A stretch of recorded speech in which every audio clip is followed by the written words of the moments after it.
Okay, everybody, the goal of this video is to teach you what a melody is and show you how to make a melody using our next assignment on Soundtrap.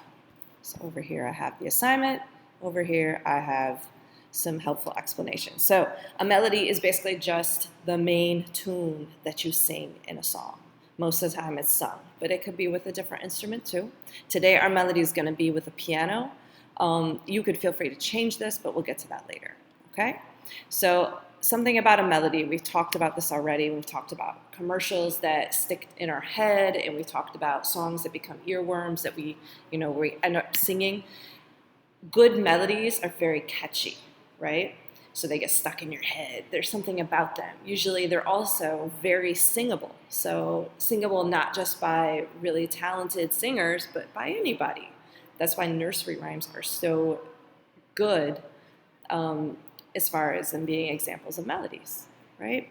But any song out there today, mostly, especially pop music, most melodies fall right into this category. Super catchy, super singable, and they're also fairly simple, okay? Before we get started on this project, it's just a good habit to know that melodies often start and end on the same exact note. There's a little weird thing about this because I have this looping. I don't want to get into it in this lesson, but for the sake of this lesson and for the sake of us practicing, we're going to start and end on the same exact note, and that note is going to be D.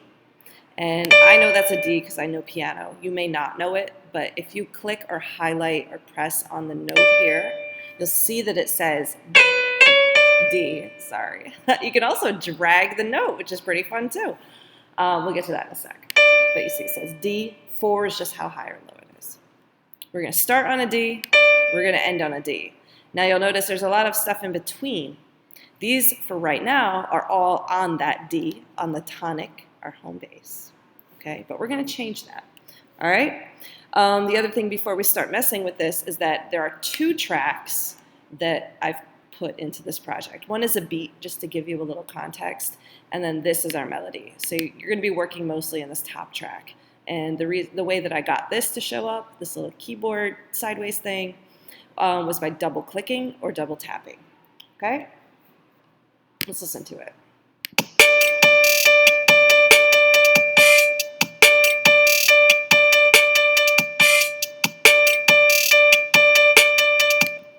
All right, so it's something, but it's definitely not catchy. And I mean, I could sing that, and I'm sure you could too, but it's boring to sing, right? So we need to mess with it.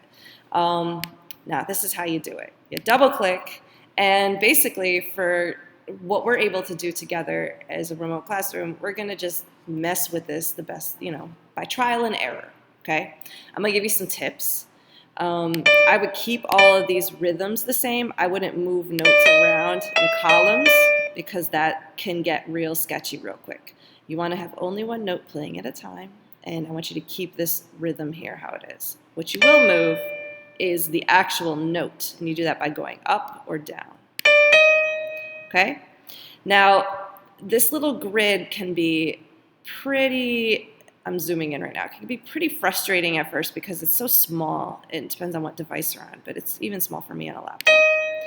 So when you drag these notes, they're lining up with keys on the keyboard, and you can either try to reference this sideways or just press and hold or select the note and see what it is. Okay? If it's on a white key, it's going to just say a letter like D, E, C, or it'll be A, B, C, D, E, F, G. And then you'll see a number, okay?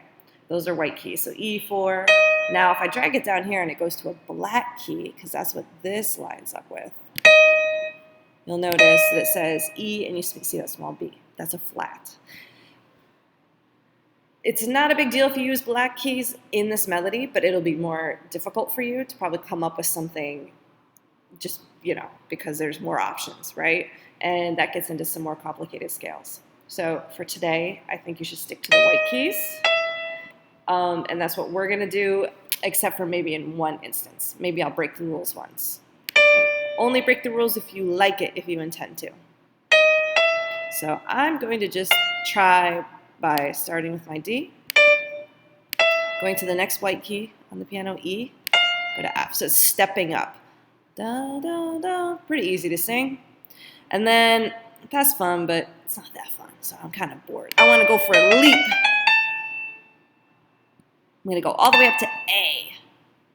That's this note right here. It's also a white key, and I also just kept it right in the same column. So now, here's what we got so far.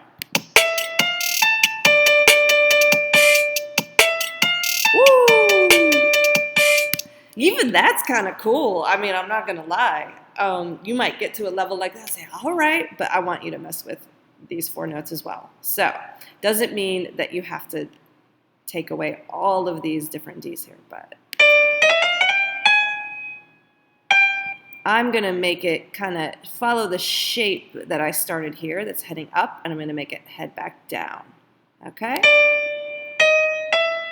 Again, this is just trial and error when you're first starting out. If we were in class, like, for real, we would be doing this far more meticulously, but this is just the crash course of 2021. All right, so I've broken the rules in one spot, and I've used the E flat right before the end. It's up to you if you want to do that, but you don't have to.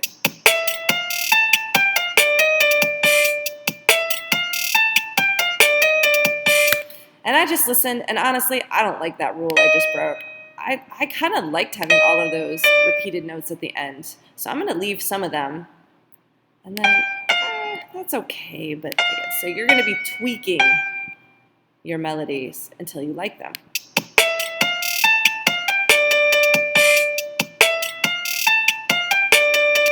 It's pretty cool. I feel like this part is kind of rocky. So I'm going to try something a little bit different. In fact, I'm going to keep those the same too. The reason why I have so many of the same notes is because, honestly, the best melodies are very simple. If you start doing too much, you start adding all these extra notes, it just gets too complicated. And people don't remember it. It's not that catchy. Okay? So I'm going to play this last one.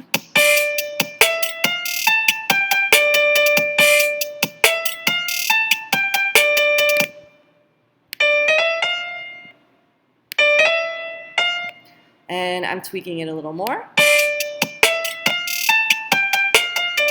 Ooh, all right, I like it.